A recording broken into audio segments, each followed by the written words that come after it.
So this has been a fuck of a week for me. Not being dramatic, right? Nothing too crazy, but just a busy week. One of those weeks, right, where there's a lot going on. My son, who's normally in school, has been home because somebody tested positive, so he's quarantining his classes. So they're doing remote kind of homeschooling. I'm working from home, and it's just been a busy week in terms of work. There's been some people out, so I'm kind of covering for. My wife hasn't been feeling great, so just one of those weeks, lot going on. And I say all that because, in spite of my best efforts through these videos and all the stuff I talk about, as we all do, I still am breaking bad at times. And for me, what that often looks like is like losing it, right? Getting overwhelmed with things that need to be done, or in a moment, right, where I'm working and my son needs help with something he's doing, right, and there's a bunch going on, and I lose it. And again, it's the overwhelmed, which usually translates into anger, and either yelling or whatever it is, right, getting frustrated, that type of thing.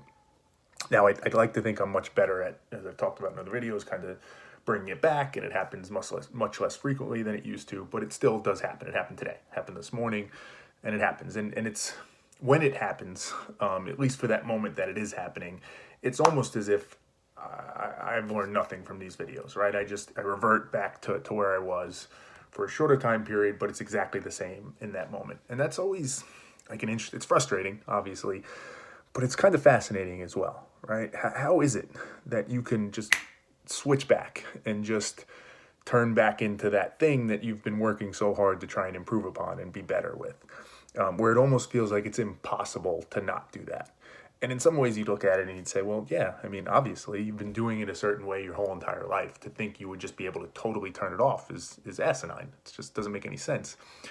But those things are never enough for me. Like, I always dig deeper, as you know, right? I need to understand it better because on the one hand, I get that, but on the other hand, I'm able to do it in so many other circumstances, even sometimes when it is stressful and it is overwhelming. I am able to be different and be better in those situations. So I literally need to know, what is it in that situation that triggered me to actually break bad, right? I'm not okay with that kind of simple answer that maybe covers 80, 90% of it. No, I literally want to know, like, why is that breaking bad? So I'll parallel it for a second, which it made me think of as it happened this morning. Because my first inclination was to almost forgive myself and be like, hey, you're never going to be perfect. You're never going to get it all right. And that's true. So don't even worry about it. Don't even think about it. But then I was kind of like, well, fuck that. Like, I do want to think about it. I do want to worry about it. I want to aspire to be perfect, knowing that I won't be, right? I don't want to give myself the cognitive outs, because then you start to slip up, and that's a slippery slope. So it made me think about the 3-day fast I recently did, which again for me is kind of a naturally at heart chubby person who loves to eat and loves food. Before I did that, there's a similar mindset there of like that's impossible. You can't go 72 hours without eating. I mean, you could physically, but you can't, right? It'll never happen. You're not mentally strong enough. You're not capable. You need to eat. Food is too good. It's delicious, etc., etc. And within that fast, there were a couple times, more so at the beginning, at the very end, where I felt like what I would assume, or what I presume to be like true hunger, right? I felt it in my gut. I felt it physically, like I was hungry. And I didn't eat, obviously, for many hours past that, and I survived, and it went away, and it was good. And I think there's something in that to be taken, which is obvious, as a lot of this stuff is, but it's still profound and insightful, right?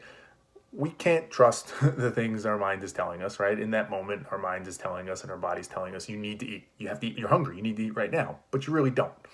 And I find that happening now that I am back eating. Like this morning, I had a protein bar and a smoothie. Yet an hour later, I was like, oh, I'm starving. Like, I'm hungry. And had I not done that fast, I would have been like, oh, I guess I need to eat. I better go eat something. Like, for some reason, I'm more hungry right now. But now I'm able to know, like, oh, that's not true. I've gone 72 hours without eating. I can't really need to eat right now. There's something else behind it. So in the same way, you can start to kind of understand those mechanics better and start to figure out what's real and what's not, and what the actual drivers are and what you're actually capable of and what you're not. I kind of want to apply that to this, right? When I lose my temper, when I get overwhelmed and I lose it, and anger takes over. Same thing. In that moment, it feels like it would be impossible to completely control this. There's no way. But much like with the hunger thing, like, what's underneath it? What's really happening? In the hunger case, it felt like, well, what I was telling myself was, well, you need to eat physically. Your body needs food. But I learned through kind of testing and application, well, that's not actually true. There's something else there. I just need the pleasure of it or the distraction of it. Same thing with this anger, right? My inclination is to say, well, you have to get angry. Like the stress level is too high and you have to release it or whatever. You're just wired a certain way where you have to let it out, right? In certain circumstances. I don't think so, right? Figure out what actually is underneath it. What's actually driving that? And that's kind of a microcosm for all of this stuff that I talk about, right? I don't like settling for close enough or, what are you going to do? You're going to spend all your time just thinking about it and trying to figure out, yeah, if it matters, I am. And in this case, it matters. So I want to get underneath it. I want to understand better what's driving that so that, again, I'll never be perfect. But at least when I break bad, I know why. And I have a better chance of reining it in when it happens. So next time I'm working and my son needs help with something and the cat's throwing up on the floor, I could think about it a little bit more and say, like, what's actually happening? Why do I feel the need to scream or yell or curse? What is that actually going to do for me? Just like, what is that food actually going to do for me? Is it a need? Is it an instinct? Is it a habit? Is it whatever it is? Get to that piece. Actually understand it. And then I think you can fix it. Otherwise, you're just guessing.